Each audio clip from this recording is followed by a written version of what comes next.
In the prison of the Silver Dragon dungeon, guarded by two formidable dragon sentinels, a silver dragon queen named Roswis arrived, ordering the guards to leave as she wished to speak with the prisoner alone. Chained in the prison was the great dragon slaying hero. With a sly smile, she asked him how it felt to be a prisoner of the dragon clan. His reply was simple. He wanted to die. Amused by his desire for a swift death, she approached him, touching his chin. It wasn't easy for her, for he was both handsome and defiant. Slowly, she traced her sharp nail across his face, making a small cut, savoring the thought of adding more to mar his perfect features. He turned his head away, refusing to let her humiliate him any further. She could kill him or tear him apart if she wished. He only hoped she'd be quicker about it. Despite his great power, he had been betrayed by a villain, leaving him in this wretched state. The Dragon Queen licked the blood from his wound and suggested he join the Silver Dragon clan. He mocked her, questioning if she was worthy of such an ally. Infuriated, she lashed out, whipping him with her tail. His body slammed into the wall with a resounding crash. Standing over him, she placed her foot on his chest, incredulous that a mere prisoner would dare insult her. This was no ordinary man. His name was Leon Cosmo, once the celebrated hero of humanity, praised by thousands. But now, broken and defeated, he could no longer believe in his former greatness. His dreams of wiping out the Dragon Clan and leaving behind a legacy for future generations had crumbled. The Dragon Queen sneered, telling him to accept his fate. He would die here. She pressed her foot harder into his chest, reminding him that any chance of a future filled with wealth and glory had vanished. Without an heir, he would leave nothing behind. Leon warned her not to underestimate humans. With a swift motion, the Dragon Queen wrapped her tail around his neck, thinking how stubborn he was. As she tightened her grip, she asked if he was ready to beg for mercy. But Leon remained calm, revealing that she had made two critical mistakes from the very beginning. First, he said, "You should never have been alone with the most powerful dragon slayer. And second, you should never have tasted my blood." Suddenly, Leon activated a forbidden technique known as the blood curse. The Dragon Queen instantly released her hold on him, stepping back in shock. A strange sensation overwhelmed her, and to her horror, she felt an uncontrollable lust take over her body. She collapsed to her knees, trembling. Leon approached, his eyes cold and calculating. "You will live the rest of your life in pain," he declared, "a torment that will gnaw at your soul." Her desire intensified, and before she could think, she lunged at him, knocking him to the ground. Leon, taken aback, couldn't comprehend what was happening. The Dragon Queen, consumed by the curse, kissed him, causing him to blush. For the next hour, they were locked in a bizarre and heated encounter. Finally, the blood curse began to fade, and with it, her control over her body returned. She quickly pulled away, confusion and anger in her eyes. "What have you done to me?" she demanded. Leon calmly explained. "The blood curse is a forbidden technique, one that can only be used once in a lifetime. When you tasted my blood, it created a bond between our souls. Once I die, the curse will cause you endless suffering." The Dragon Queen scoffed, still trying to make sense of the situation. "If this curse takes effect after death, then why did this happen?" she asked, her cheeks flushed with embarrassment. Leon frowned. It seemed the curse had an unexpected side effect, one even he hadn't predicted. "I thought the pain you'd feel upon my death would be the extent of it," he admitted. "But apparently there's more to the spell than I knew." Blushing, the Dragon Queen realized what this meant. Dragons were bound by strict codes of monogamy, and the bond created by the blood curse would doom her future. After Lion's death, she would be unable to take another mate, bear offspring, or explain to the Dragon Clan what had happened. Lion was surprised by the unintended consequences of the spell. The irony wasn't lost on him. She had mocked him for not having a successor, but now neither would she. She launched into the attack, but Leon stopped her, saying, "You don't need to do this. I'm going to die soon anyway." As his eyes began to close, he gave one final request, that the Dragon Queen live with hatred for him and feel pain for the rest of her life. This was his curse as a human, his parting revenge. The Dragon Queen hesitated, holding back from delivering the final blow. Moments later, Leon breathed his last. She couldn't believe it. This mere human had taken his revenge in such a despicable way. But she wasn't about to let him have the last words so easily. Using her power, she marked Lion's chest with the emblem of the Silver Dragon. Leon Cosmo had once been a legend, a hero revered by all. At the age of 5, he had killed a vicious dog with his bare hands, an act witnessed by a master dragon slayer passing by. Seeing potential in the boy, the slayer took him in as an apprentice. By the age of 10, Leon entered the prestigious Imperial Dragon Slayer Academy, and 4 years later, he graduated as the youngest and most highly evaluated student in its history. At just 15, Leon marched onto the battlefield, slaying dragons and reclaiming territory for the Empire. His name spread across the land as the strongest dragon slayer, the Empire's beacon of hope to end the war. That was until he was captured and enslaved by the Dragon Clan. 2 years had passed since that fateful day. Leon awoke with a scream, his hand instinctively flying to his chest. Gradually, his breathing slowed as he calmed down. Looking around, he found himself in an unfamiliar room. Confused, he wondered where he was, when suddenly the door opened. A small girl entered, and Leon was struck by her innocence and beauty. He blinked, trying to understand what was happening. Rising from the bed, he gazed at the girl, her presence so pure, he thought she must be an angel. Surely he had died and ascended to heaven after his immense service to humanity. But his assumption was wrong. "What's your name?" Leon asked, still in disbelief. The girl smiled sweetly. "Muan." Though her response made him feel strangely happy, something about her was odd. Her hair, black and white, seemed unlike anything he'd ever seen. Muan mentioned that her mother told her the name meant the moon, which left Lion confused. Did angels even have mothers? Introducing himself, Leon was startled when the little girl excitedly responded that Leon meant lion. Surprised, he asked how she knew that. She smiled and said it was what her mother had told her. Feeling a sense of unease, Leon asked, "What's your mother's name?" "Roswis," Muan replied cheerfully. Leon froze. Hearing the name, he quickly pieced it together. He was her father. Muan confirmed it with a joyful grin. Panic surged through him. How could this be possible? How could he have a child with Ross Weiss? Just then, Muan turned toward the door where her mother stood, sending a chill down Leon's spine. "Mama, Daddy's awake!" Muan called out, running toward her.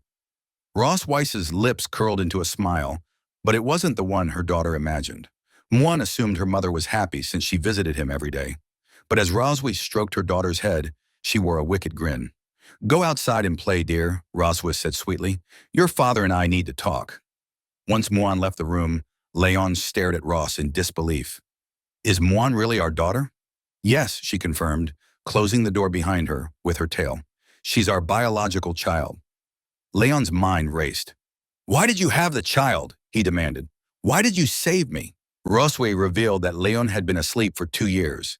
She hadn't forgotten what he'd done to her, and she wasn't going to let it go. Leon's anger flared. He hadn't meant for any of that to happen. "We're different," he growled. "We can't coexist.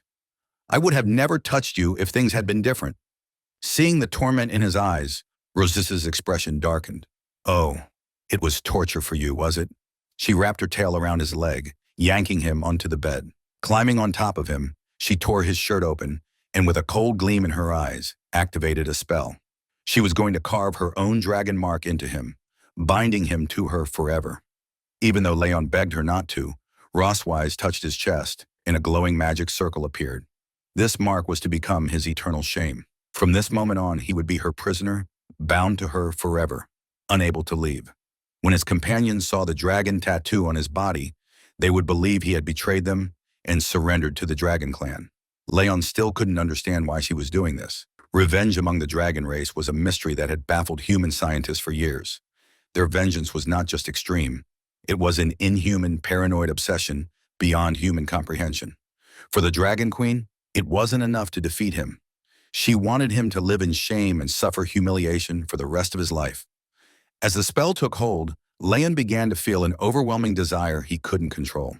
For the Silver Dragon Queen, it was a great honor to break Leon, the greatest dragon slayer in human history, and make him her slave, her closest companion.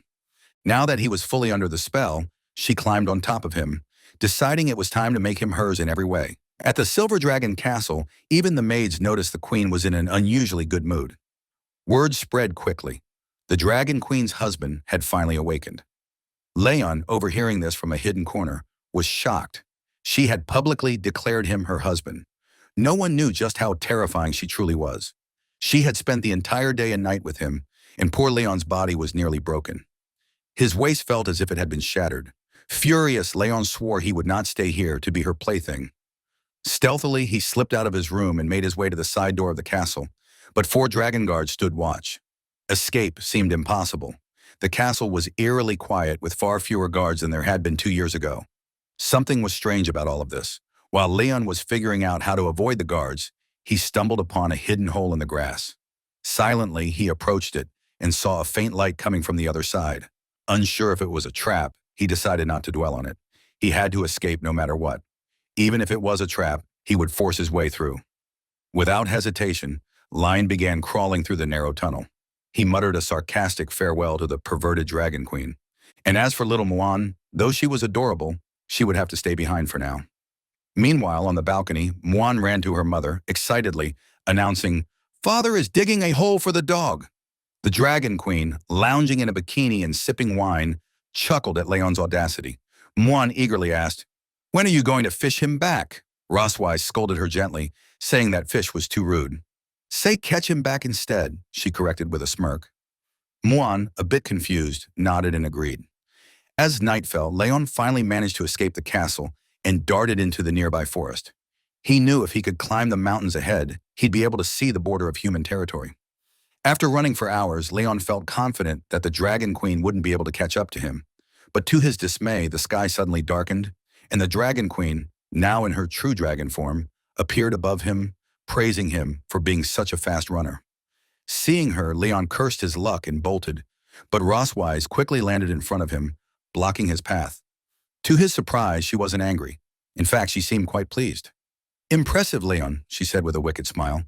"I was the one who distracted the guards for you, and I left that little hole for you to find." Although Leon knew it was a trap, he had no other choice. He hadn't expected her to catch up with him so quickly. Returning to human territory now, marked with the Dragon Queen's seal on his chest. No one would recognize him as a dragon slayer. But Leon didn't care anymore. He was determined to start over as an ordinary man, believing it was far better than being tortured by her. Seeing his defiance, the Dragon Queen spread her wings, furious that he didn't appreciate her kindness. She grabbed him with her claw, and together they soared toward human territory. After 3 hours of flight, night fell and the Dragon Queen released Leon near the border city of the Empire, sending him tumbling through the trees before crashing headfirst onto the ground. Dazed, Leon's headache vanished when he realized he was close to a human village. The Dragon Queen, now in her human form, confirmed they were indeed within the human empire's borders. For most, the sight of a familiar city brought hope, just one step away from returning to the human world. But for Lion, that hope felt unreachable. Suddenly, the mark on his chest began to glow. The Dragon Queen had neglected to mention an important detail. When one of the two bearers of the dragon mark desired intimacy, the mark would compel the other. As she touched his chest, Leon felt an overwhelming heat and desire surging through him, impossible to resist. She had brought him here to demonstrate his shame, forcing him to confront it in front of his homeland. But Leon wasn't about to give up. Grabbing her arm, he decided to be his time, patiently waiting for the right opportunity to strike back. He swore to repay her double for every humiliation she had inflicted on him. The Dragon Queen, surprised but amused, smiled and agreed to his challenge, saying she would wait for him, dead or alive. As the moon rose, the two of them moved to a tree near the border city of the Empire, their twisted fate bound by the mark in their rivalry. They had been clapping for several hours, leaving the Dragon Queen more than satisfied. Meanwhile, poor Leon was exhausted and quietly crying, drained of both energy and pride. As she touched his chest, she casually decided that from now on, she would bring him back every month to his hometown for more sessions. She was lost in her own thoughts, fantasizing about how to further wear down poor Leon. Satisfied for the moment, the Dragon Queen declared it was time to leave. After all, their daughter was waiting at home. But Leon, his spirit still somewhat intact, stopped her. He refused to be dragged back as her prey. As a dragon slayer, he would walk on his own with what little dignity he had left. She raised an eyebrow, explaining that it would take 3 hours to fly back to the Silver Dragon Castle at her speed, while it would take a human like Leon 10 days, maybe even half a month to walk. Despite this, Leon stubbornly insisted on going on foot, asking her not to underestimate human endurance. Amused, the Dragon Queen smiled, intrigued to see how long he could hold out. After a while, Leon's steps became slower, his exhaustion clear. She silently followed him, waiting for him to admit he was too tired so she could scoop him up and fly. But Leon, though on the verge of collapsing, refused to admit defeat. Mocking him, she teased, "The only tough thing about you is your mouth." Just then, they spotted several knights from the Dragon Slayer army patrolling nearby. Leon's heart leaped with hope. These men could help him escape her grasp. But the Dragon Queen quickly sensed his thoughts, her aura turning deadly. She warned him with her eyes. If he called for help, she wouldn't hesitate to kill him. One of the knights approached, noticing their presence. Are you lost? He asked politely. Leon quickly lied, saying they were simply out for a walk. Deep down, he couldn't bear to involve innocence in his twisted situation. The knight, dismounting from his horse, introduced himself as the captain of the 47th Squadron of the Imperial Dragon Slayers. He pointed out that this jungle wasn't the safest place for a casual stroll due to the dangerous wildlife and species that roamed it. He kindly offered to escort them. Leon panicked, his hands shaking as he quickly thanked the captain for his kindness, insisting that they had learned some self-defense techniques and could handle themselves. In truth, he didn't want the captain to come any closer. The captain seemed to recognize Lion's face, which put the Dragon Queen on high alert. Her eyes narrowed and she subtly began to channel her power, preparing to eliminate the captain if necessary. Realizing the situation was spiraling out of control, Leon acted fast. He grabbed the Dragon Queen's hand and pulled her close to his chest, telling the captain with a nervous smile that he had been mistaken for someone else. He joked that he had such a common face. Even his wife, the Dragon Queen herself, sometimes mistook him for someone else. Leaning in, Leon whispered desperately in her ear, begging her to play along. He promised that if she helped him get rid of the knights, he would obediently return with her. Amused, the Dragon Queen decided to humor him. Both began to put on a convincing display of affection, with Leon holding her close in a mock display of love. The captain, clearly uncomfortable with the sudden outpouring of affection, smiled awkwardly and excused himself, no longer interested in disturbing their romantic moment. As soon as the knights were out of sight, Leon released the Dragon Queen, who was visibly irritated. Realizing his mistake, he quickly stepped back. "You were smart not to ask for help," she remarked coldly, "but let's get one thing straight. Just because we have a child together, that doesn't make me your wife." Leon, still catching his breath, responded, "I never intended to be your husband." The Dragon Queen smirked, satisfied with his answer. She turned to leave, reminding him they had a long journey ahead. But before they could set off, Leon suddenly felt a sharp pain in his hand, and moments later, he collapsed unconscious. Seeing this, the Dragon Queen sighed, amused by how fragile humans could be. Without hesitation, she transformed into her dragon form, gently picked Leon up in her mouth, and tossed him onto her back. Taking his collapse as a silent plea for mercy, she spread her wings and flew toward the Silver Dragon Castle, pleased with how things had turned out. The next day at Silver Dragon Castle, Leon woke up to find little Muan sitting beside his bed. Confused, he wondered how he had ended up back at the castle. Muan cheerfully explained that her mom had brought him back. It didn't take long for Lion to realize that he had finally been captured like prey. Glancing at his hand, he noticed it was bandaged with a neat little bow tied around it. Muan proudly took his hand, explaining that she had done the bandaging herself, clearly hoping for praise. Leon smiled and gently stroked her head, realizing how different she was from what the dragonologists had said about her kind. Dragons were supposed to be fierce, raised in violence and blood from childhood. Yet despite her dragon traits, Moon showed no hostility. She treated him with the warmth of a daughter, leaving him to wonder if this was because she was a human-dragon hybrid. He patted her head affectionately, telling her how amazing she was. "Muan, you're very cute," he said with a smile, then added teasingly, "but when you grow up, don't be like your mother." From the doorway, the Dragon Queen's voice cut in. "And what's wrong with being like me?" Leon froze, startled, realizing she had overheard him. Nervously, he tried to change the subject. Muan, meanwhile, eagerly showed her mother the bandaged hand, explaining that she had followed her mom's instructions perfectly. The Dragon Queen remained cold, giving no praise. "That's what you should do," she replied coolly. Muan simply nodded in understanding, used to her mother's strictness. Trying to lighten the mood, Leon patted Muan's head again. "Why don't you go hide in the garden?" he suggested. "I'll count to 100 and then I'll come find you." Moon's eyes lit up with excitement at the thought of playing hide and seek. As she ran off to hide, Leon glanced at the Dragon Queen, muttering to himself, "I'm definitely not like her mother." Then he began to count as Muan disappeared into the garden. Once Muan left the room, Leon turned to the Dragon Queen and asked why she was being so hard on her. Sitting on the bed, she explained that all dragons were strict with their children from a young age to cultivate strong warriors. Leon countered that Muan was not entirely a dragon, and besides, she was very cute.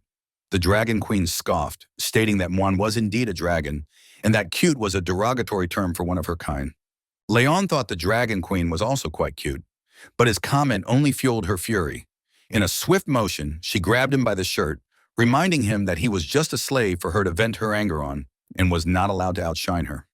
Leon understood her position, and her mood seemed to lift slightly.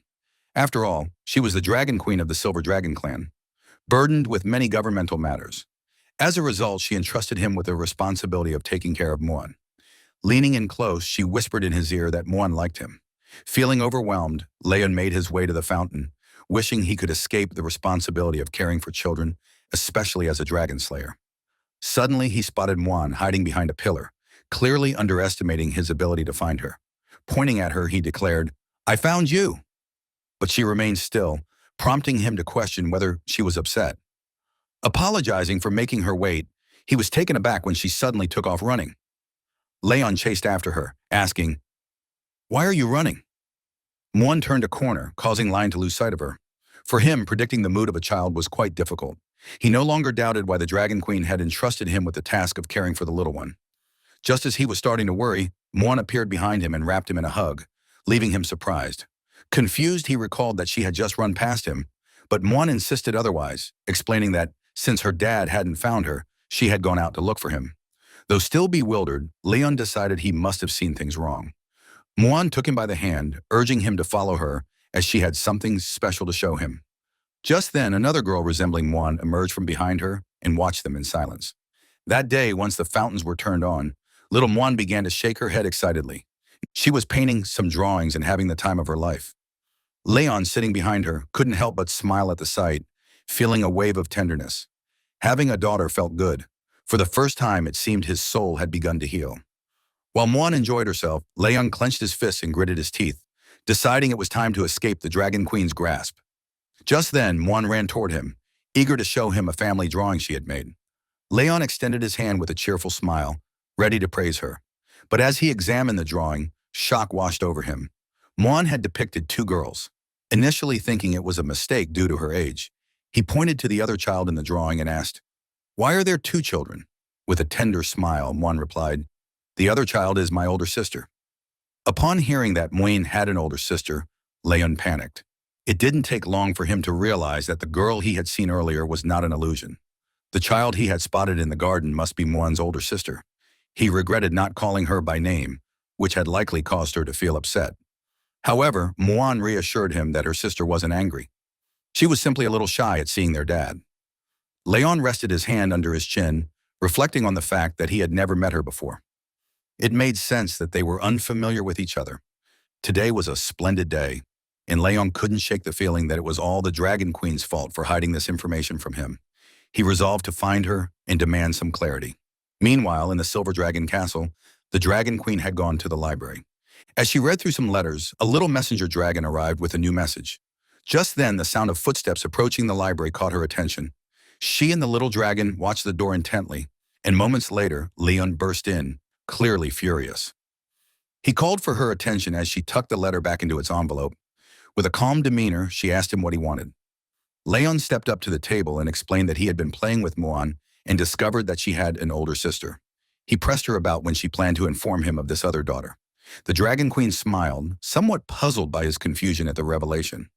Leon slammed his hand on the table with determination, thanking the Dragon Queen for her hard work. He hadn't expected her to have two children, and it was clear she had put in a tremendous effort.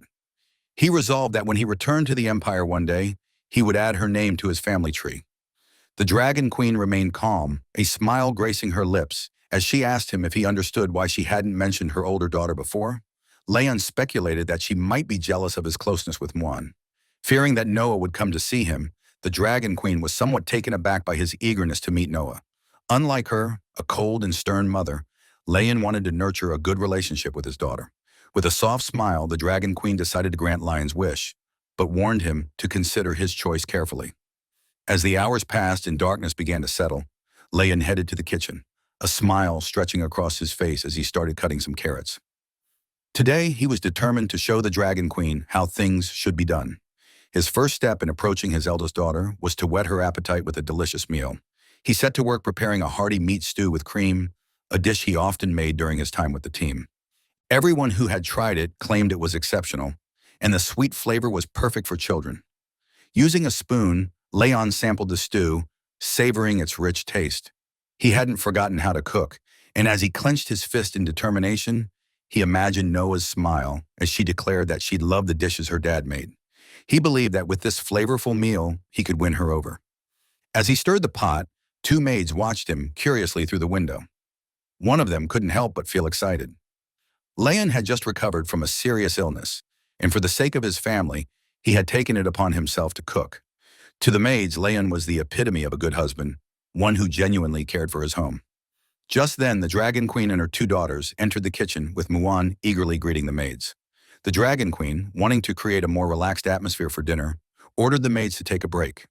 They bowed their heads respectfully and replied, "Understood." As Leon prepared the food and set it on the table, he carried the steaming stew just as the Dragon Queen entered the dining area. Little Muan rushed toward him, drawn by the delicious aroma wafting through the air. With a smile, Leon said, "I heard you both enjoy meat, so I made a special stew and filled just for you." He hoped that this meal would convey his affection to Noah. To his surprise, Noah seemed indifferent to the feast before her gaze wandering elsewhere.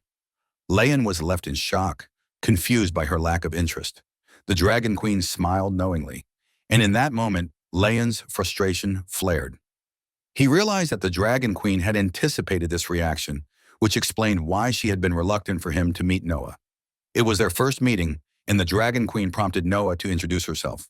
Obediently, Noah replied, "I am Noah, the eldest daughter of the Silver Dragon Queen Roswing, that she was 1 year and 2 months old." Dragons were a long-lived race, and young dragons matured much faster than human children. Leon approached her, extending his hand in greeting. "I'm your dad," he introduced himself, hoping to make a good impression. To his surprise, Noah seemed mesmerized by him, yet he couldn't shake the feeling that her indifference was unsettling. He wondered why she appeared so distant and whether she harbored any resentment toward him. Noticing the awkward tension, Muan gently took Noah by the arm and whispered, urging her to engage in conversation so their dad wouldn't feel uncomfortable. But Noah's response stung Leon. "He seems very weak, and I'm not sure he's really our dad." Those words hit Leon like arrows, forcing him to confront the reality of his situation. It quickly became clear that he was facing the first crisis in his new role as Papa Leon. The family sits around a table in an elegant dining room. The atmosphere is tense as they exchange subtle glances with Miwan, quietly seeking help. The twins sit side by side, their similarities apparent, yet their contrasting personalities show even in this quiet moment. Noah eats attentively while Miwan engages in conversation. Leon looks warmly at Noah, asking if she's enjoying the meal, his tone filled with care and curiosity. Suddenly, the peaceful atmosphere is shattered as Noah cries out, and Leon sitting at the table reels in shock from the unexpected outburst. Watching the scene unfold, Rosés covers her mouth in amusement. Clearly entertained by the chaos, Miwan, noticing her mother's laughter and joy, curiously asked why she's so happy. Leon joins in, laughing along with the others, expressing how being surrounded by family fills him with joy. Muan excitedly asks if their father will join them for dinner every day, her face glowing with hope. But Noah, with a serious expression, quickly rejects the idea, making her stance clear. Puzzled, Muan asks why her sister doesn't want them to eat together daily. Struggling to understand her reasoning, their mother calmly questions the urgency of joining a prestigious academy designed for dragons, wondering why her daughter is in such a rush. With confidence, Noah declares her desire to defeat even more dragon subordinates, her determination shining through. Meanwhile, Leon, wiping his face in disbelief, begins to realize she might even be planning to surpass him someday. Gently, he warns her about the dangers of battling fierce dragons, worried for her safety given her young age. Annoyed, Noah crosses her arms and insists she's not a child, much to her father's exasperation. Rosways agrees with her daughter's eagerness to start learning early, believing it will better prepare her to face dragon subordinates in the future. Turning to Leon, she asks if he has a specific reason for wanting to prevent their daughter's education, subtly challenging his concerns. Leon contemplates in frustration, realizing that if he continues to oppose her ambitions, his daughter will only grow more determined to challenge him. Finally, with a resigned sigh, he dismisses his concerns and decides to remain silent for now. Reluctantly, Leon acknowledges that he understands the situation, though he's visibly frustrated. In his mind, he envisions Roswing as a psychological game, aiming to mentally overwhelm him. With a smirk, Rosways warns Leon to be cautious as decisions about their daughter's future are made swiftly, leaving him visibly stressed. Noah is informed that the Academy's entrance exam is in a month, and her father will help her prepare during this time, to which she enthusiastically agrees. As the family dinner concludes, They playfully talk about how full they are, teasing each other lightheartedly. Rosways turns, calling out in a serious tone, catching the attention of someone nearby. Leon gestures to the table, pointing out that the dishes haven't been cleared, expecting some action. Rosways calmly replies that such tasks are best left to others, subtly dismissing his concern. Leon suggests that a proper family dinner should end with both husband and wife cleaning up together. He hints at whether Rosways truly wants to uphold a harmonious family image for the children, or if it's merely for show. The child eagerly awaits the Elore's approval, her excitement unmistakable, as Rosways reluctantly agrees with a calm expression. The child, brimming with enthusiasm, declares her desire to help. Her energy contagious as she eagerly reaches out, determined to be part of the action. Suddenly, Noah finds herself being pulled along in confusion, struggling to keep up with her sister's quick pace, as the scene shifts to a quiet kitchen with dishes left in the sink. Rosways confronts Lion, asking pointedly when he plans to lend a hand. Leon crosses his arms and sternly reminds her of something he told her 2 years ago. Rosways, however, firmly asserts her refusal to deal with someone who has undergone rigorous training, her body radiating with power. Leon stands confidently, demanding to know Rosways' intentions with a sharp tone, reflecting on how he used to be easily manipulated. But things have changed. Rosways launches a powerful attack, warning him not to think he can escape so easily. Leon catches her strike with a firm grip, standing his ground and asking with a smirk, "Who said I was trying to escape?" Rosways groans in pain, struggling to maintain her strength, while Leon taunts her for being unable to fight back, mockingly, calling her a fallen queen. He smugly explains how the effects of the dragon's mark have weakened her, comparing her to a helpless kitten as he reveals newfound knowledge from her tribe's ancient texts. Sensing her shock, he taunts her thirst for control. Rosways stunned questions whether he has ever truly been conquered. Breathing heavily, her face flushed with emotion, she demands her tail be released, indicating that she's being restrained. Leon, holding her tail, speaks in a calm yet menacing tone, accusing her of disrespecting his dignity since the day he awoke. His smug expression contrasts sharply with her shocked, vulnerable state as she glares at him angrily. Rosways responds fiercely, refusing to submit and calling him a bastard. Her emotions boiling over as she challenges his dominance. She stares at him, clearly taken aback by his bold actions. Meanwhile, two maids gossip in the hallway, wondering if the queen and her family have finished their private time, their curiosity hinting at something unusual happening inside. Peeking into the kitchen, they're shocked to find it sparkling clean, as if someone had meticulously scrubbed every corner. The maids speculate whether the prince is responsible for the surprising tidiness. One of them, delighted by the spotless state of the kitchen, happily holds up a polished plate. Meanwhile, Leon stands silently, observing the situation with a calm yet focused expression. Holding Rosways tightly, he warns her to stay quiet to avoid discovery by the maids, mocking her fall from grace as she finds herself in a vulnerable position. The door to the room shuts firmly, and Rosways' eyes blaze with anger and determination, betraying her inner struggle against the humiliating circumstances. Leon smirks, tightening his grip on Rosways as he mockingly calls her his wife and suggests they get started. His expression shifts to a cold, determined gaze, showing his complete control over the moment. Rosways' eyes fill with helplessness and exhaustion, but she barely responds, seeming resigned to her fate. 3 days later, the scene shifts to a bright, majestic castle, standing tall under a clear blue sky. Two sisters stand by their father's bedside, worried as he hasn't woken up in 3 days. They wonder if he might be dead, but one of them calmly reassures the other to wait and see. Suddenly, Leon reacts as he's kicked in the face, groaning in pain from the unexpected hit. Noah, her foot still on his face, remarks that their father isn't dead yet. Startled and somewhat hurt, Lion questions if any child would treat their parent this way. As Leon regains awareness, he finds himself in bed with Miwan by his side, who eagerly reacts to his movement as if she's been waiting for this moment. With joy, Miwan announces that he's regained consciousness, while Noah sits nearby, observing. Confused, Leon wonders when he even fainted. As he slowly sits up in bed, Rosways calmly offers to help Leon recall the events that led to his unconsciousness. A flashback reveals him being struck hard by Razu. He remembers how the dragon mark on him became powerless after that night, triggering the painful moment when he was struck. Leon reflects on Rasua's ruthlessness, realizing her power is overwhelming and could have easily ended him if he had been any weaker. Still recovering, Leon sits quietly on the bed, watching Rosways, who has turned her back to him.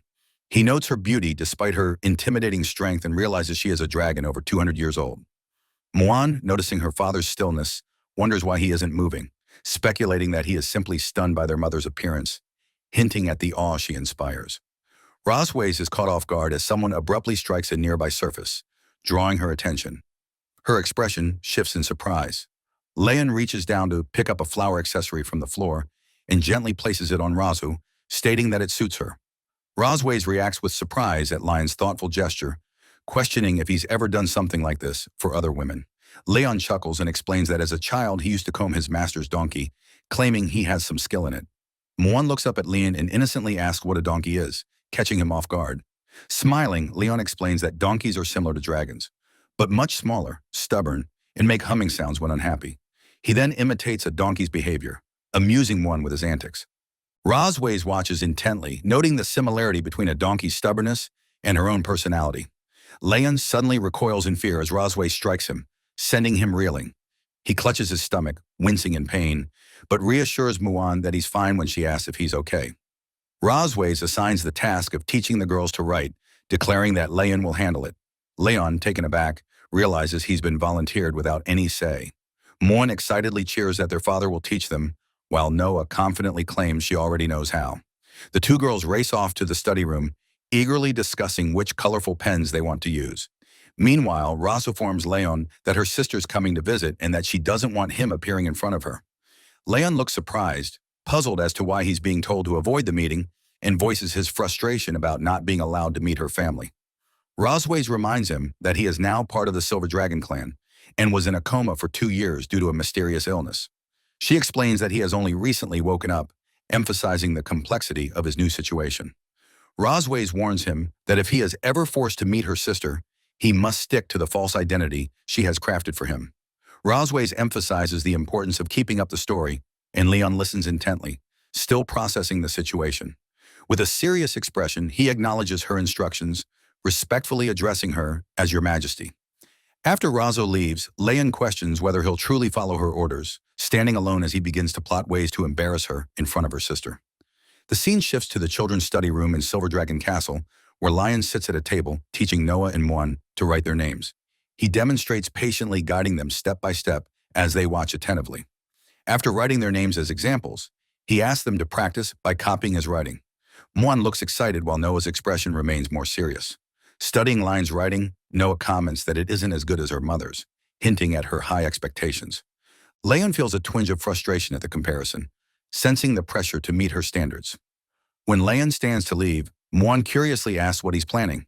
He replies that he forgot to deliver something to their mother and assures them he'll check on their progress later, though his carefree attitude leaves Noah doubting his seriousness. Muan teases her sister for seeming happy, which Noah sternly denies, insisting they focus and practice as instructed. She looks down with a soft blush, momentarily thoughtful. The scene transitions to the grand gates of Silver Dragon Castle, where soldiers and prominent figures gather for a formal event. There, Isha Melki, the Red Dragon Queen, stands confidently, her striking red hair and royal attire, making a powerful impression. Rosways rushes to embrace her sister, their close bond evident in the warm reunion. The reunion is filled with warmth as Aisha and Rosways joyfully greet each other after a long time apart. Issa Milky compliments her sister, noting how vibrant she looks since their last meeting. Rosway seems a bit taken back by the compliment, modestly disagreeing. Curious, Isha inquires about Rosway's husband, having heard that he has finally woken up. She wonders aloud why she hasn't been allowed to see him yet. Rosways explains that her husband is unwell and cannot meet with Isa at the moment. Disappointed, Isa admits she was eager to see what the Dragon King who kidnapped her sister looks like. With a teasing tone, she hints at the dynamics of Rosway's relationship, suggesting that their quick marriage and child imply a strong bond. Rosways becomes defensive, firmly rejecting the notion that marriage and children necessarily signify a good relationship. She firmly denies any attraction to her husband, both in the past and for the future. Aisha smirks, commenting on her sister's toughness, recognizing that her strong personality remains unchanged. Rosways cheerfully suggests they take a walk in the garden to chat, showcasing their strong bond. Aisha agrees, allowing her sister to lead the way. The sisters stroll together, smiling and enjoying each other's company. Meanwhile, Leon observes the two sisters from a distance using a telescope, recognizing Rosui's sister. He watches intently, gathering information as he studies them from afar. Determined to test the range of the dragon pattern, he seeks to discover how far its power can extend. As Aisha and Rosways wander through a beautiful garden filled with blooming roses, they discuss the recent instability within the dragon clan. They note that the Red Flame Dragon King has been particularly active lately, raising concerns among them. Rosways is taken aback when she hears the name Constantine mentioned in connection with the recent turmoil. She questions her sister, recalling that Constantine has been missing for years. Aisha speculates that he may be attempting to expand his territory using the current chaos to his advantage. Suddenly, Rosways reacts in shock, her body glowing with energy as something unexpected occurs. Her eyes widen as she senses something unusual happening around her. Noticing the change in her sister's demeanor, Aisha asks, "What is wrong?" Rosways quickly brushes it off with a smile, assuring her sister that nothing is amiss and encouraging her to continue speaking. However, Rosways can't help but think about the Dragon Slayer, reminiscing about past incidents. In her thoughts, she mutters a frustrated remark about Lion, referring to him as a damn Dragon Slayer. Isha continues talking, stating that they need to strengthen the border defenses and that she will send someone to contact her if there are any developments. Amused by the idea of the dragon pattern, Isha mentions how young people are casually playing around with it. Meanwhile, Leon reclines comfortably in a chair, contemplating how long Rosu can endure the effects of the dragon pattern. Suddenly, the door bursts open and Rosway storms into the room. Clearly upset, she grabs Leon by his collar, accusing him of deliberately activating the dragon pattern to embarrass her in front of her sister. Seeing Ross Weiss's anger, Leon quickly decides to play innocent and fool her. He looks affectionately at her, making a pitiful face as he gazes into her eyes. "Is it wrong for me to want you?" he asks. Ross Weiss is taken aback and lets go of his collar, her face turning red as a tomato at his unexpected words. To hide her reaction, she covers her face with her hand. Leon smiles to himself, thinking with surprise that his act seems to be working. He wonders if at the very least she's disgusted with him now. Blushing, Ross Weiss turns away and calls him shameless, reminding him that he's just a defeated prisoner who shouldn't be speaking such nonsense. She tells him to put away his dirty thoughts. Leon remains silent, smiling calmly, while Ross Weiss glances at him with a flushed face, thinking, "I came here to confront him, so why did his words throw me off?" She leaves with an angry blush, warning him that he got lucky this time. But if he tries something like this again, she won't let it slide. Leon, with a teasing look, thinks to himself how terrified he is, amused that a single word could leave her so flustered. He reflects that the dragon pattern really is powerful. As he purrs, his face warms, and he realizes his heart beats faster whenever he thinks of her. Composing himself, he mutters, "Cosmode, wake up. Stop thinking about nonsense." He reminds himself that the kids are still waiting for him to return, but it's clear that he and Roswi are beginning to feel something for each other, marking a new turn in the story. In the study room, Noah practices writing diligently while Muan, slacking off, wonders aloud why Dad hasn't come back yet. The romance between Leon and Roswi begins to reach a new stage, adding twists and surprises to the plot.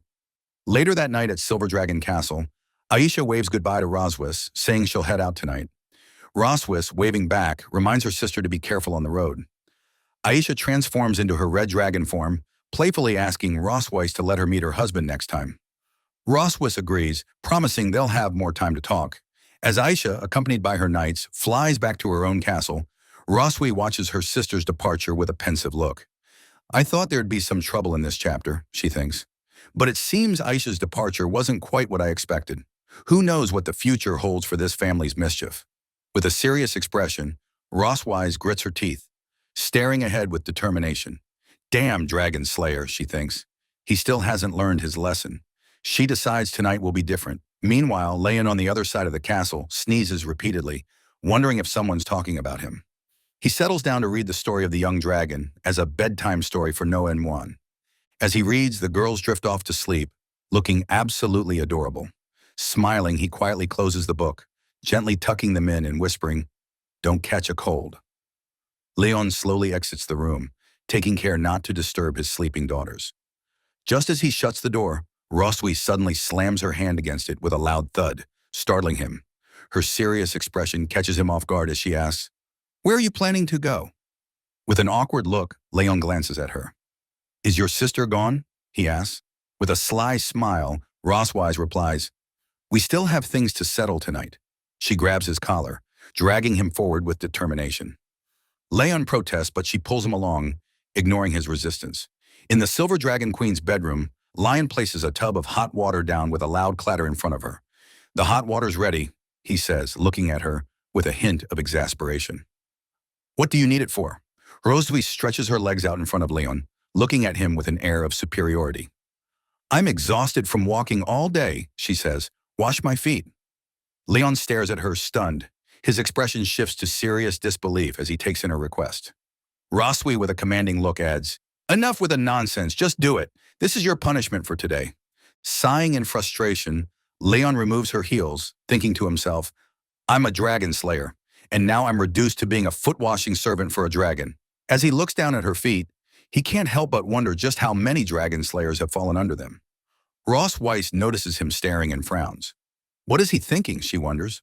A blush creeps onto her face as she begins to suspect he might have a strange fascination. Before she can say anything, Leon grins mischievously and plunges her feet into the hot water. "Get down here," he says half playfully. The water is scalding, and Rosswise immediately recoils, her expression shocked. She kicks him under the chin, shouting, "It's too hot, you fool!" Her kick sends him flying back, and Leon hits the ground, coughing up blood. With a cold, piercing look, Rosswy steps onto his chest, pinning him down. "You did this on purpose, didn't you?" she asks icily, trying to get back at me. Leon, his defiance undiminished, gives her an arrogant smile. "Well, you're the one who demanded I wash your feet." Rosswise's cheeks flush as she looks down at him. "Seems you still haven't learned your lesson," she says slowly, dragging her foot down his chest. Her tone drops to a mocking whisper. "I bet you never thought you'd end up beneath a dragon." As Rosswise presses her foot down on his lower body, Leon feels a wave of conflicting emotions. His face flushes from her touch, and in a strained voice, he tells her to stop. He's torn between the humiliation of the situation and an odd sense of comfort. Rosswise, smirking with a touch of arrogance, leans in. "I'm curious," she says coolly. "Just how long can you endure this?" Leon, still flushed, glances up at her defiantly. "I won't give in to this dragon's games," he thinks, steadying himself. With a sudden move, he catches her leg, and as he stands, he grins confidently. "I've had pigs trotters, cows trotters, goats trotters, but dragons trotters. Now that's something new." Rosswhite's eyes widen, her face turning red as she asks, "What are you doing?" Without missing a beat, Leon playfully bites her leg, exclaiming, "Tonight's snack, raw dragon claws." As Leon bites her leg, Rosswy screams angrily, threatening to kill him. The next morning, Moon and Noah wake up. Noah is fully alert while Moon is still half asleep. When Rosswise enters the room, her leg wrapped in bandages. Moon notices and asks, "Mom, why are you limping?" Rosswise brushes it off, replying, "It's nothing." Meanwhile, Leon sports a bandage on his cheek. Noticing it, Moon turns to him asking, "Dad, why do you have bruises on your face?" Mirroring Rosswise's posture, Leon folds his arms and says, "It's nothing." Moon, puzzled and curious, places her hands on her hips, staring at both Leon and Rosswise with a questioning expression. Suddenly an idea pops into her head, and her face lights up with excitement. "You must have been playing some fun game without me," she exclaims, raising her hand. "I want to play too." Noah, arms folded, watches her sister with a blank expression, silently observing the scene. Later, Leon and Rosswy walk in the garden outside the Silver Dragon Castle. Both look away from each other, each lost in their own thoughts. One maid nudges another, pointing and saying, "Look, the queen and the prince are on a date." The blue-haired maid giggles, adding, "What a lovely couple they are." However, she then remarks that they seem a bit distant. The other maid watches them contentedly. Rosevis and Leon continue walking in silence, the quiet between them stretching. Leon, watching Rossweiss from behind, wonders how things ended up this way. He thinks back, recalling how she had earlier suggested they take a walk together. Shocked, he'd asked why he should walk with her. Rosswy had replied that it was his duty to keep up the appearance of family harmony for the sake of outsiders. In the garden, Leon glances at Rossweiss, sensing something unusual about her today. She's not typically this proactive, and he wonders what she might be planning. Meanwhile, Moon and Noah, hiding behind a nearby tree, observe their mom and dad. Moon mutters to herself that Dad is so clueless he can't even hold hands. Suddenly, an idea pops into her mind. With determination and bright eyes, she clenches her tiny fists and declares that she's going to help them. Noah, taken aback, tries to stop her. "Wait, Moon," she says, but Moon doesn't listen. She jumps up and runs toward them. Noah calls out again, telling her to leave them alone. But Moon, already in motion, ignores her words. As she nears, Moon calls out to her parents. Hearing her voice, Leon and Rosswise turn, surprised to see her racing toward them. Leon asks why Moon followed him, but before he can finish, Moon grabs both his and Rosswi's hands, quickly linking them together. Both Leon and Rosswi are startled by her sudden action. With a cheerful smile, Moon says, "When you take a walk, you're supposed to hold hands." Then with a quick spin, she runs back, saying she's going to play with her sister. Leon watches her leave, wondering where this child learned such things. Back at the tree, Noah pinches Moon's cheeks, scolding her for not listening. Moon, tearing up cutely, admits she was wrong, promises not to do it again, and asks her sister to let go. Leon and Rosswise stand in silence, still holding hands, wearing blank, confused expressions. Blushing, Leon looks away and says that this is a bit unexpected, asking what he should do. Rosswis, also blushing, replies softly that it's okay. They can just hold hands for now. While they chat and stroll, Moon and Noah watch them from behind a tree, curious and observant. Leon glances at Ross and reflects on how she has always presented herself as a dignified queen before others. Yet he didn't expect her to be so flustered by something as simple as holding hands. Leon then brings up the way Moon and Noah address her, noting that they always call her mother in front of others. He gently suggests that the usual way of addressing parents is mom and dad. He points out that while Moon calls him dad, she calls Rosswise mother and wonders if it makes her seem more distant to them. Rosswise looks away and after a pause asks if there's really that much of a difference between mother and mom. Leon, looking at Rosswi with a bright smile, suggests that there is a difference and encourages her to have the kids call her mom instead. He bets they'll feel closer to her that way. Rosswis's face flushes red, caught off guard by Leon's cheerfulness. After composing herself, she nods and says she'll try it next time. Leon, surprised by her sudden enthusiasm, asks why she's speeding up. As they continue walking in the garden, Rosswi suddenly asks if Leon feels homesick. He raises an eyebrow and questions why she's bringing it up, since she won't let him go back anyway. Leon, curious but silent, follows her until they arrive at the castle's large warehouse doors. As they stand before it, he wonders aloud what it might be. Rossweiss explains that it doesn't have an official name. He can call it a warehouse, utility room, or whatever he likes. She unlocks the door with a key and leads him inside. As Leon looks around, he exclaims, "The dragon's treasure trove." Picking up a bracelet, he comments that if it were in the Empire, it could easily be worth hundreds of thousands of gold coins. Rossweiss tells him that the bracelet was a gift from her grandmother when she was a child, and that besides the spoils of war, the room holds items with personal significance for her. Leon glances at her thoughtfully, remarking that he hasn't heard her speak much about her family, aside from her sister. Rosswi explains that she never met her parents and was raised along with her sister by their grandmother. Leon, surprised, shares that his own story is similar. He grew up in an orphanage, not knowing his parents until he was later adopted by his master and his wife. Leon looks at Rossweiss and asks why she brought him here. Opening a treasure chest, she replies that she has something that might temporarily help him forget his troubles. Leon, still confused, remains silent. When Rossweiss opens the chest, Leon's eyes widen with surprise and he exclaims, "It's the black gold armor!" Leon, in disbelief, asks if he's dreaming, and if she's truly going to give it back to him. With a cunning smile and a dark glint in her eyes, Rosswi confirms it. As Lion reaches out and touches the chest plate of the black armor, a blue light begins to glow. Shocked, he realizes it's enchanted with a dragon mark. Internally, he thinks, "Black gold armor, my faithful friend. How did you fall into her hands?" Rossweiss, still smirking, tells Leon he has finally fallen into her trap. Now furious, Leon clenches his teeth and glares at her. It seems we're about to witness yet another heated encounter between Leon and Rosswi. Now Leon seems shocked and confused as he asks Rossweiss what she's planning to do. Tells him that she has attached a dragon pattern to the surface of his armor to enhance its properties.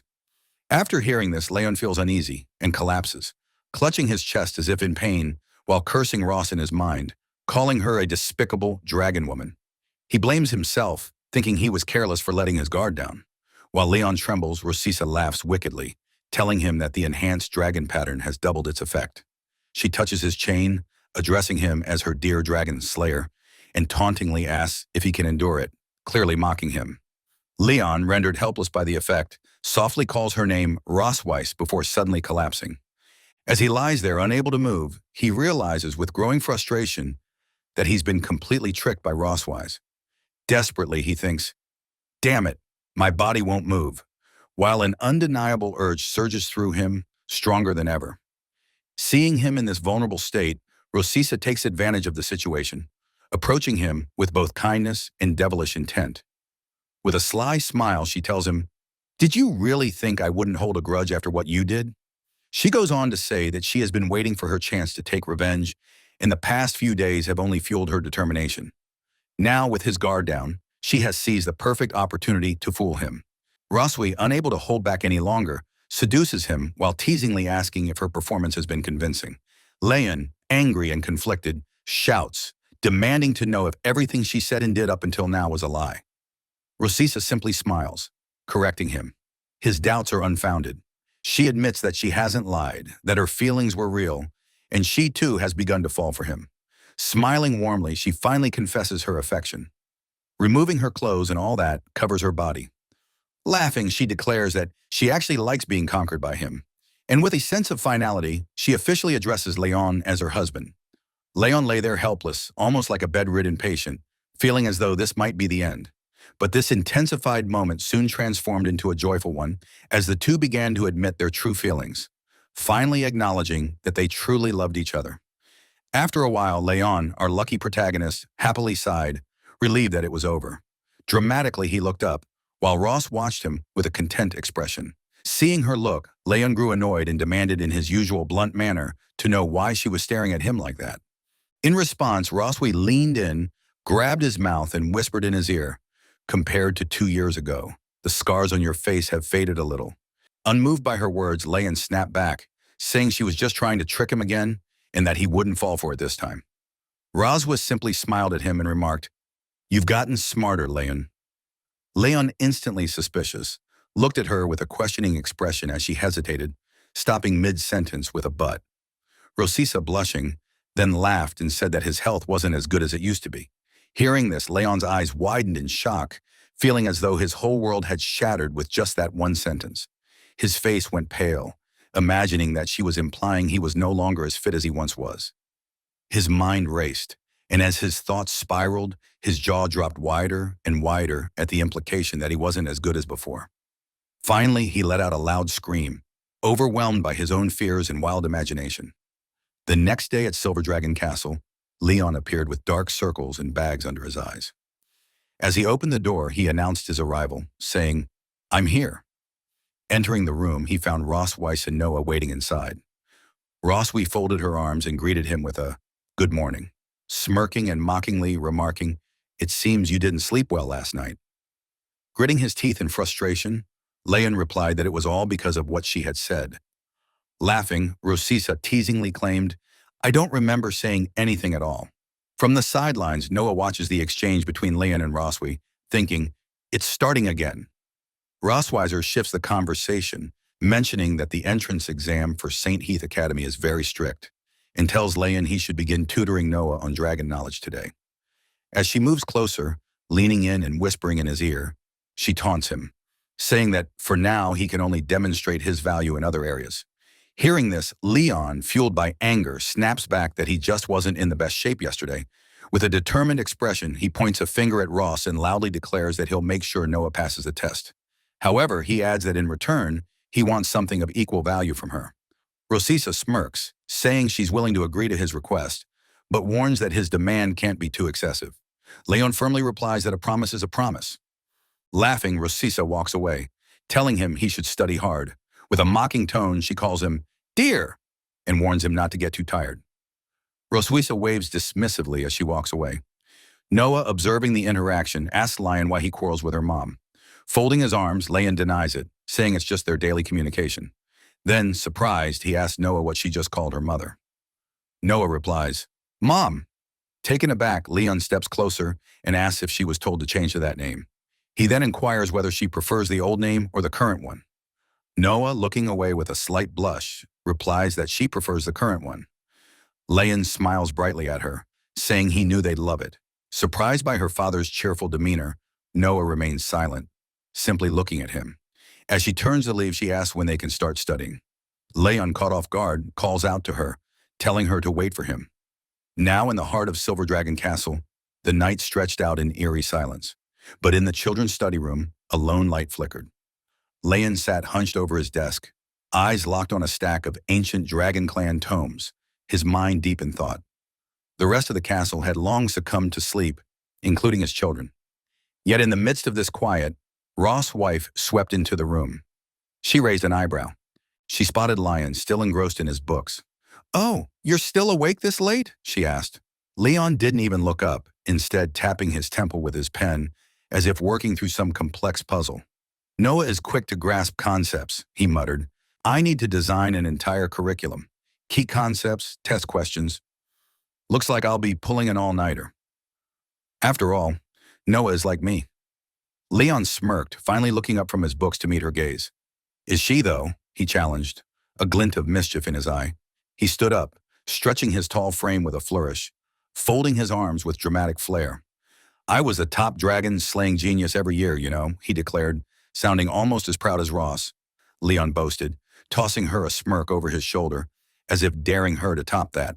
He leaned forward, eyes gleaming with a playful taunt. "So, Your Majesty, what were your accomplishments?" For once, Ross Weiss looked stumped. Her dragon-slaying record spoke for itself, and there was no question about her military prowess. Her pride took a hit as she realized he might be sharper than she'd given him credit for. With a disdainful smirk, she countered, "So powerful, yet still my captive, aren't you?"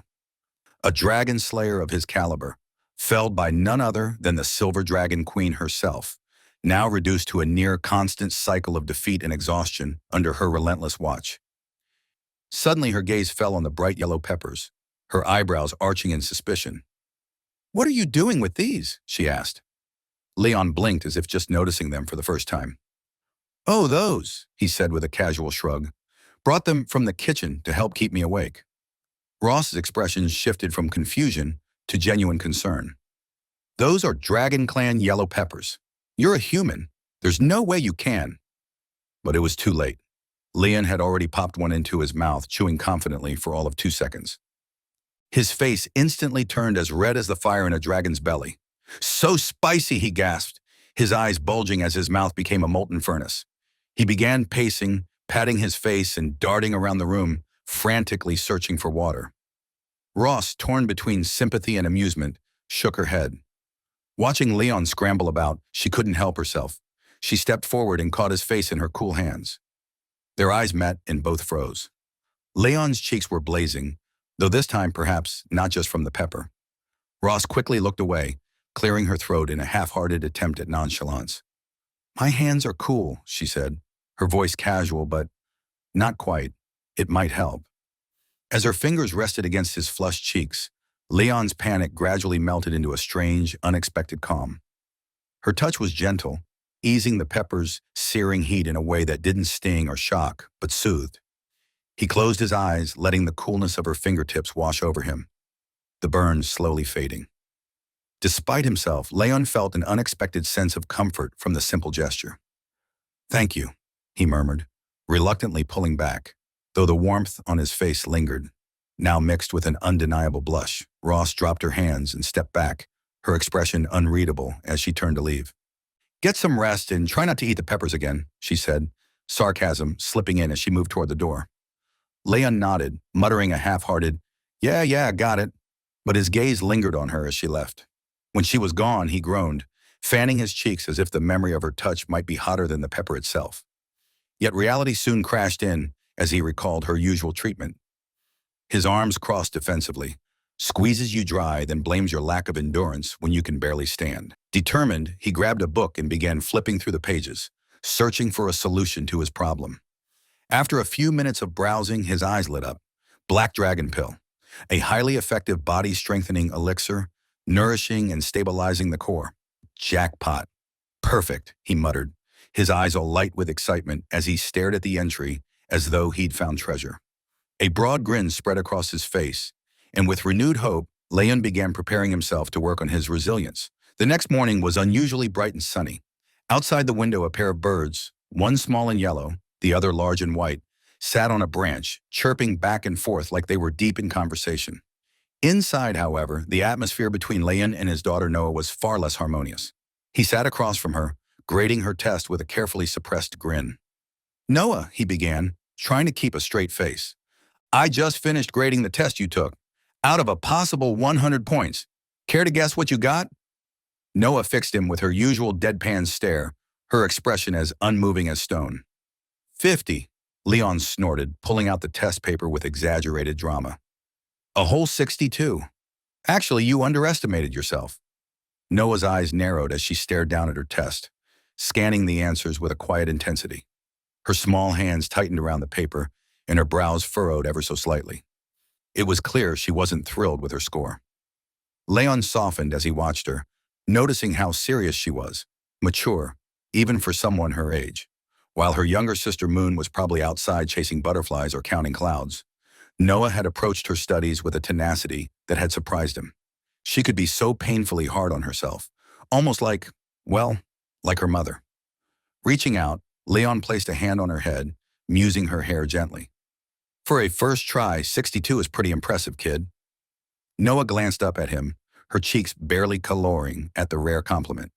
"Thanks," she mumbled, a touch of pride slipping into her usually stoic tone.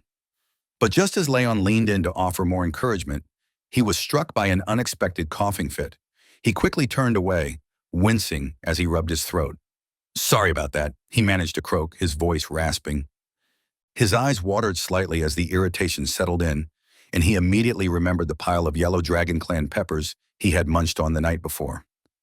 Just then, Noah's expression shifted as though something had dawned on her. She reached into her pocket, rummaged around, and produced a small round tin with dragon throat lozines, elegantly scrolled across it. She held it out to him, her usual reserve still intact. Leon blinked, surprised. "Is this for me?" Noah's face didn't change, but there was a barely perceptible flicker of embarrassment in her eyes. A grin spread across Leon's face as he popped one of the lozines into his mouth. The soothing mint cut through the scratchiness in his throat almost immediately. "Well, tell your mom thanks from me," he said, giving Noah a meaningful look.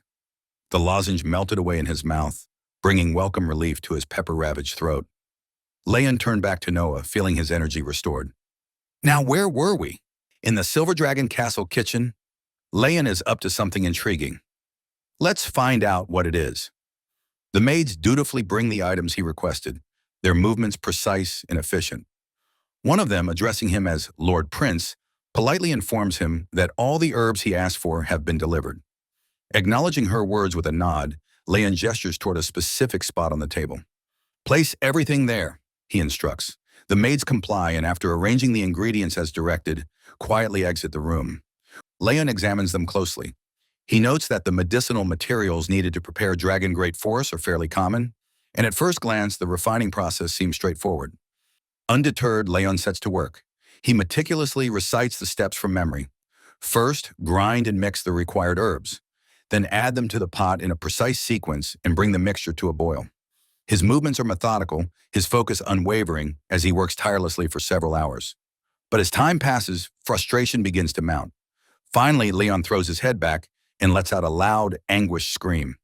"It failed again!" he exclaims, his voice echoing through the kitchen. Staring at the ruined concoction before him, his shoulders sag. "I followed the instructions from the book perfectly," he mutters under his breath, his gaze fixed on the charred remnants of his latest attempt. Leon presses on, refusing to let frustration take hold. He mutters to himself that the high-temperature separation method described in the book is a delicate balancing act. Too high a temperature destroys the drug, while too low a temperature fails to purify it. Shaking the drug jar in his hand, he grumbles that achieving the precise separation effect manually is nearly impossible without professional instruments. As he continues, Leon remembers his master's words. Suddenly, the sky outside roars with thunder, a reminder of the storm brewing overhead. Glancing up, Leon notices the dark, turbulent clouds and comments, "Looks like it's going to rain soon." Rising to close the windows, he pauses, captivated by the echo of thunder rumbling through the air. The sound stirs something in his memory. As Leon ponders the concepts of lightning and thunder, his thoughts take a sharp turn. His eyes widen as a memory surfaces. His teacher once mentioned during an alchemy lesson that electrolysis of impurities could sometimes yield better results than fire-based methods. Energized by this revelation, Leon feels a spark of inspiration ignite within him. He wonders if the thunder element could be harnessed for separation, a method that isn't mentioned in the manual. With his mind racing, he resolves to test this unconventional theory. He believes the small portion he has regained will suffice for the precision required. Setting aside the traditional method, he decides to use his lightning magic to refine the dragon great force. Carefully, Leon channels the faint but steady flow of lightning energy within him, guiding it to interact with the concoction. Sparks crackle faintly in the air as he meticulously manipulates the separation process. His concentration is absolute, his movements calculated and precise. Half an hour later, Leon steps back, his breath catching as he gazes at the result. A triumphant smile breaks across his face. It worked. He succeeded. The storm outside rages on. But within the castle kitchen, Leon has found a breakthrough. Holding the finished dragon force in his hand, Leon finally feels a wave of accomplishment wash over him.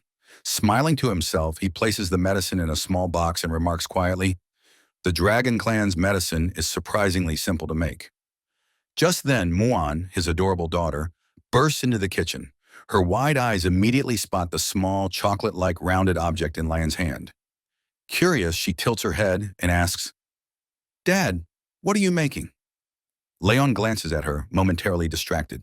Casually, he replies, "It's something good." But as her sweet voice registers more clearly, Leon pauses, staring at Muan in silence as his thoughts race. Muan, undeterred, looks up at him with bright enthusiasm, clearly expecting more of an explanation. Realizing her presence fully, Leon snaps out of his reverie. "Man!" he exclaims, surprised. Quickly closing the box, he pats her on the head, flashing her a reassuring smile. "It's nothing, really." Man's curiosity isn't so easily brushed aside. "Is it candy?" she asks, her eyes flicking to the box in his hand. Leon chuckles and shakes his head. Showing her the closed box, he says, "It's not candy, it's medicine. Something I made for your mom." Man's cheerful expression shifts into concern. Placing the box into his pocket, Leon kneels to her level and pats her head again. "No, no," he reassures her gently. "Your mom's just been very busy lately. I thought I'd make something to help nourish her." Man seems satisfied for the moment, but still looks at him earnestly. "Dad, you have to take good care of Mom." "Okay." Leon smiles warmly at her. "Of course," he replies. "That's what a dad should do." But inwardly, his thoughts take a mischievous turn, his dark expression concealed behind his calm demeanor. Stormy night with heavy rain and loud thunderstorms. Leon sits in his bedroom, absently tossing the medicine box in his hand.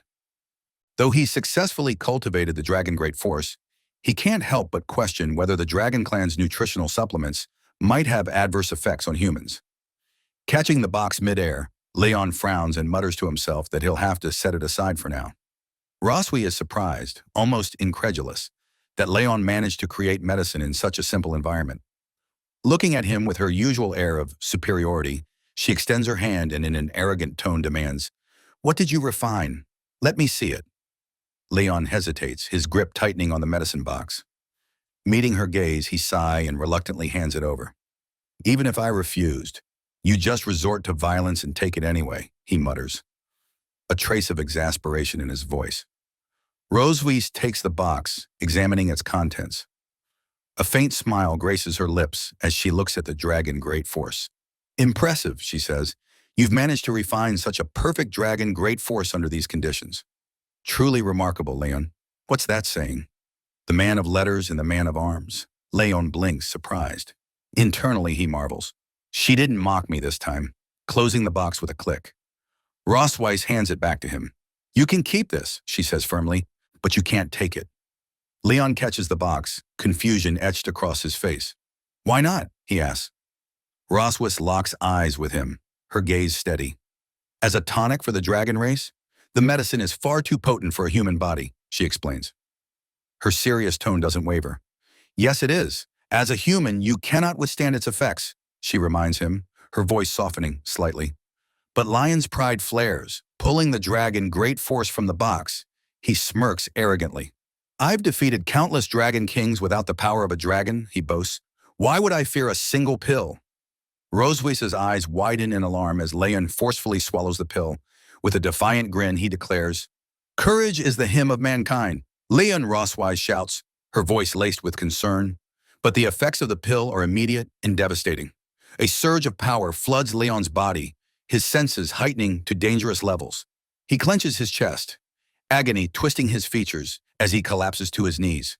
"You reckless idiot!" Roswis yells, anger and worry blending in her voice. "Do you know how rarely I use healing magic?" She rushes to him, casting a spell to stabilize him. "Let me try to break down the pill's effects," she says urgently. Leon, however, shakes his head, his darkened expression filled with determination. Gritting his teeth, he grabs her hand, stopping her mid-spell. "Leon, don't move," Roswise pleads, her voice rising in alarm. But it's too late. Thunder and lightning erupt from Lion's body, engulfing him completely. Bearing the searing pain, Leon grits his teeth and manages to speak through the storm of energy. "Roswise," he growls, his voice steady despite the agony. "Look carefully." Despite her protests, Leon endures the excruciating effects of the dragon great force alone, his body crackling with raw power. The storm intensifies around him, and Roswise can only watch, stunned and helpless, as Leon endures the excruciating power alone. Shocked, she watches in awe and horror, her mind racing. Then it dawns on her. Leon is using lightning magic on his own body. Roswise stares in disbelief, trying to comprehend what Lion is doing.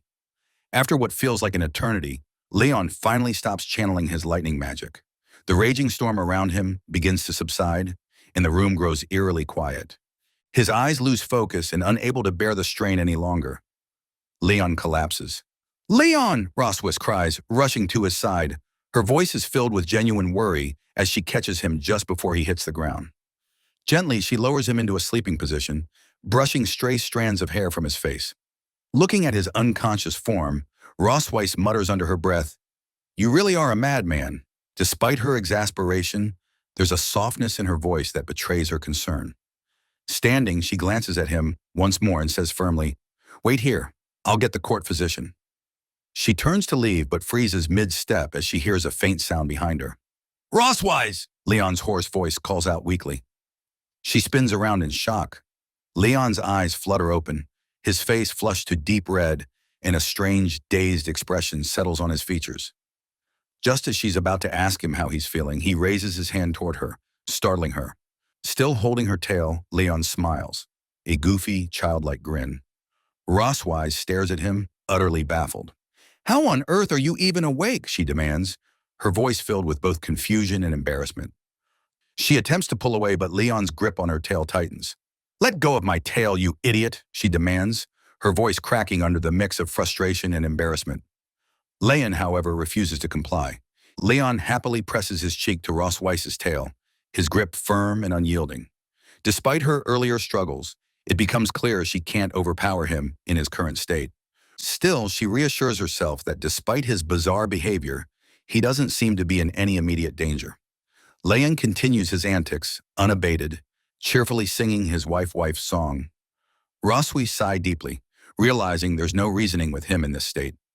Resigning herself to the situation, she looks down at him and says, "All right, I'm here. What's wrong? Just tell me already." Leon stops singing and looks up at her with a bright, flushed expression. His eyes shine with childlike excitement, and he boldly calls her wife again. Then, without hesitation, Leon smiles mischievously and declares, "I want a second child." Roswise's face flushes a deep red, and she stumbles over her thoughts, the shock of Lion's sudden declaration sending a chill down her spine. Struggling to keep her composure, she glares at him, her blush intensifying. "You haven't even properly taken care of the 2 children from my first pregnancy." But Leon is undeterred. Still gripping her tail like a stubborn child, he rolls around on the bed. Roswise groans, pinching the bridge of her nose in frustration. What did I do to deserve this, she wonders, weighing her options. Reluctantly, she realizes that trying to reason with him might only make the situation worse. Finally, she exhales a long sigh and mutters, "Fine, not just a second child. We'll have a third and a fourth too, if it'll shut you up." Leon's eyes light up like a child being promised candy. With a triumphant grin, he exclaims, "Really? Then you have to come back to my hometown with me." Yeah, Roswe replies, waving him off with a tired look. We'll go back once everything is settled here. Finally releasing her tail, Leon jumps to his feet and cheers, shouting, That's amazing! You're the best, Roswise. Watching him, Roswe shakes her head in disbelief, a mix of exasperation and amusement playing on her face. Leon suddenly leans in close, his grin widening as he declares, My wife is the best. Before Roswise can react, he leans forward, clearly intending to plant a kiss on her cheek. Startled, Roswe's eyes widen. With lightning reflexes, she presses a hand to his face and firmly pushes him away, no taking advantage of the situation. Internally, Roswise wrestles with her thoughts, trying to figure out how to handle the absurd situation. As Leon stubbornly continues his antics, Roswe's patience snaps, and she punches him squarely in the face, calling him an idiot. Leon lets out a small yelp, stumbling slightly from the blow. Roswise crosses her arms, glaring at him, but internally admits she couldn't hold back any longer. Leon clutches his chest dramatically after taking the hit, and Roswe's frustration quickly turns to panic. Rushing to his side, she kneels down and asks in a concerned tone, Are you okay, you fool? Leon's breath grows heavier as he grits his teeth, clutching his chest tightly. Wife, he groans, his voice trembling. I feel really uncomfortable. Suddenly, a bright glow emanates from the dragon mark on Roswis's chest. Her eyes widen in shock. This isn't good, she mutters, her heart racing. Without hesitation, she unbuttons Lion's shirt to examine him. As the fabric parts, the dragon mark on his chest begins to shine with an intense light. Roswise furrows her brow, her mind racing. Before she can think further, Leon suddenly grabs her shoulders, startling her. With unexpected strength, he pushes her onto the bed, climbing over her and pinning her hands down. Leon! Roswise shouts, her voice a mix of anger and alarm. You bastard! What are you doing? Leon's breath is labored, his face flushed as if burning with fever. He looks into her eyes, his expression desperate. Wife, he whispers hoarsely. I feel so hot all over. My chest, it itches. Roswise's face flushes crimson at their proximity, her heart pounding as she glares at him. Gritting her teeth, she thinks furiously. The dragon pattern combined with the lightning element has heightened his instincts. It's fueling his desire to reproduce. Before she can say or do anything, Leon's gaze shifts. His eyes lock onto her tail, and with a sudden movement, he grabs it. Roswise freezes in shock as Leon brings the tail closer, sniffing it with a dazed expression. Determined to put an end to his antics, she pushes against his face, attempting to stop him from sniffing her tail any further. Leon, stop it, she commands firmly, her tone sharper now. He resists her efforts, his hands clinging tightly to her. As Roswise continues to scold him, Leon suddenly places a finger gently on her lips, silencing her mid-sentence. Caught off guard, Roswise freezes, her breath hitching. She stares at him in surprise, unsure of what to say or do next. Leon gazes deeply into her eyes, his expression uncharacteristically intense. Milif, he says softly, using her first name, something he rarely does. You're so beautiful tonight. The unexpected compliment catches Roswise completely off guard. A wave of heat rushes to her face, her cheeks turning crimson. Looking away to avoid his piercing gaze, she stammers. This man, his attitude is completely different. There's something wild and intense about him tonight, something I can't seem to reject. Despite her resistance, Roswise feels her resolve wavering. She steals a glance at him, only to find him still staring at her with a burning intensity. Against her better judgment, a small part of her begins to feel anticipation. At the Silver Dragon Castle the next morning, Leon slowly opens his eyes, the lingering effects of the dragon force finally subsiding. As his vision clears, he notices Roswit lying beside him in bed, her smirking expression aimed directly at him. Awake, are we? She asks with a teasing tone, her piercing gaze locked onto his. Hearing her voice so close, Leon bolts upright, his eyes wide with panic. What? Roswi! He shouts, staring at her in shock. Why are you in my bed as the sudden movement sends a wave of pain through his body? Leon winces, clutching his aching muscles. Everything hurts, he groans, then mutters. My memory is fragmented. What the hell happened last night? Roswi stretches casually before sliding out of bed. With a smirk, she turns to face him. You don't remember anything? She asks innocently, though the glint in her eyes says otherwise. Pointing to the visible bruises and marks on her arms and neck, Leon's eyes widen further as he spots the marks on her skin. Hickeys? So many? His mind races as a cold sweat breaks out on his forehead. Did I really do that? Suddenly, fragments of his memory from the previous night begin to surface. One by one, the missing pieces click into place, each recollection more vivid than the last. He grips his head as the memories come flooding back. And when the full picture finally forms, Leon lets out a horrified scream. Rosswise, still smirking, leans against the bed frame and folds her arms. "So you do remember," she says, her tone dripping with amusement. "You begged me last night."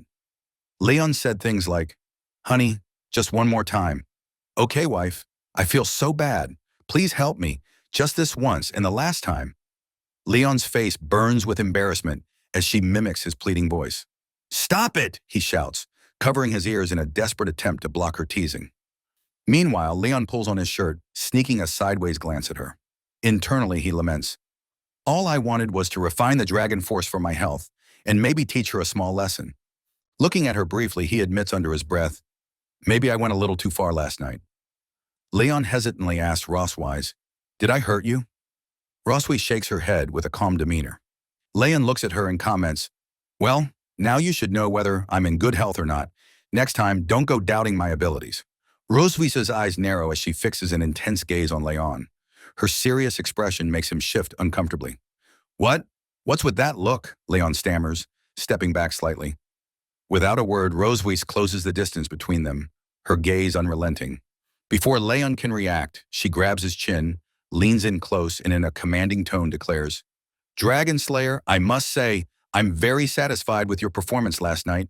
I hope you can keep it up in the future." Leon freezes, his face burning red as her words sink in. Internally, he screams, "What is happening?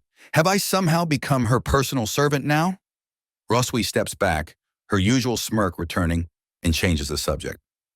"Now about that bet," she says casually. The mention of the bet snaps Leon back to reality. A faint blush creeps onto Rosswise's cheeks as she glances away.